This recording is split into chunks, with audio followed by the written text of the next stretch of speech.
All right, let's jump right in.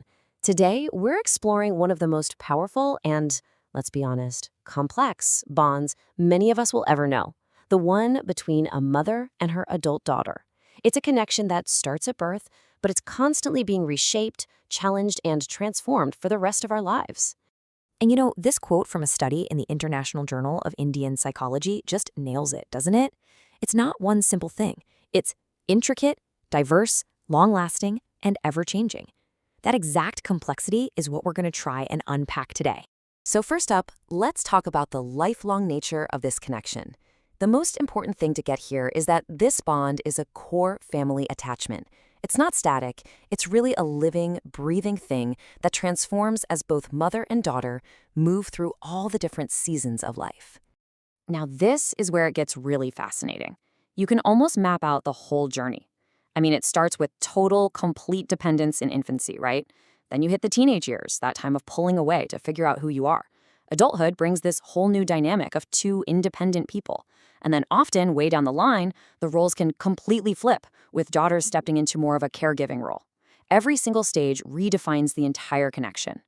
Okay, so let's zoom in on a really critical period that researchers call emerging adulthood. This is where we see what you could call the great shift. It usually happens in a daughter's early 20s, and it's the stage where the most significant fundamental transformation in the relationship often happens. And this is the change in a nutshell. That old, top-down, parent-child structure starts to dissolve. As a daughter needs less and less parental guidance, the relationship can finally become more of a two-way street. It shifts to this shared, adult-to-adult connection, and that opens the door for a brand new kind of closeness. But, and this is a big but, how do mothers and daughters actually experience this relationship? Do they see it the same way? Well, a really fascinating study interviewed them separately to find out, and it gave us two total unique sides of the very same story. And the results are so revealing.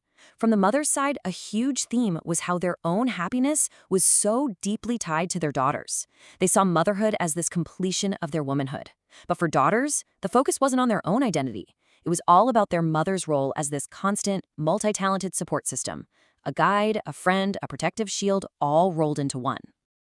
But even with all those different perspectives, there was one incredibly powerful shared idea that came up for both of them.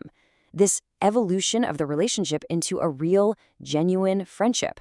For both sides, this was a central goal and honestly a key reward of their adult bond. And just listen to this quote from one of the mothers in the study. It really says it all. You can hear that shift. It goes from a one-way flow of care to a two-way street of support and trust, where they can talk about, quote, almost anything. That's the friendship they're talking about. Of course, for that friendship to really work, another thing becomes absolutely essential: healthy boundaries. As the dynamic shifts from parent-child to adult-adult, the rules of the game have to change too. And this can be so tough, because for decades, the relationship was built on caregiving and dependence, not on mutual independence. And here's a perfect real-world example of why boundaries are so critical. An AIRP report found that nearly 75%, three-quarters, of parents give some kind of financial help to their adult kids.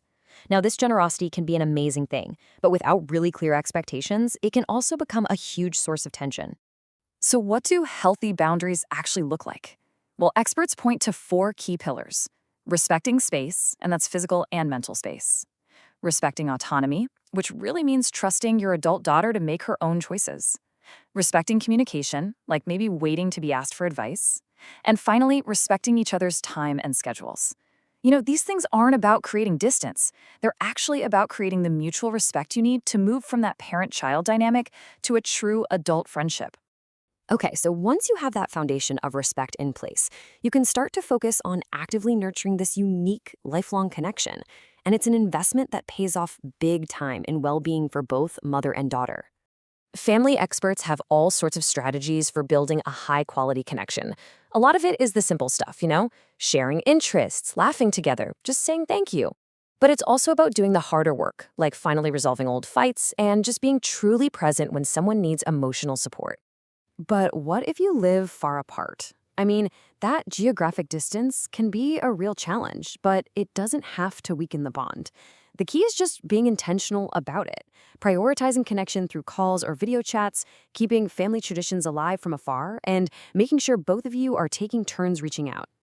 When it comes right down to it, this all goes back to a fundamental truth.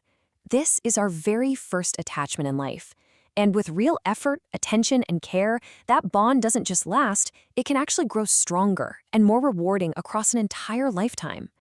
So, as we wrap things up, I want to leave you with this question to think about. What is one lesson, it could be big or small, that you have learned from your mother or from your daughter? Just thinking about that for a minute is a pretty great first step in appreciating the power of this incredible lifelong journey.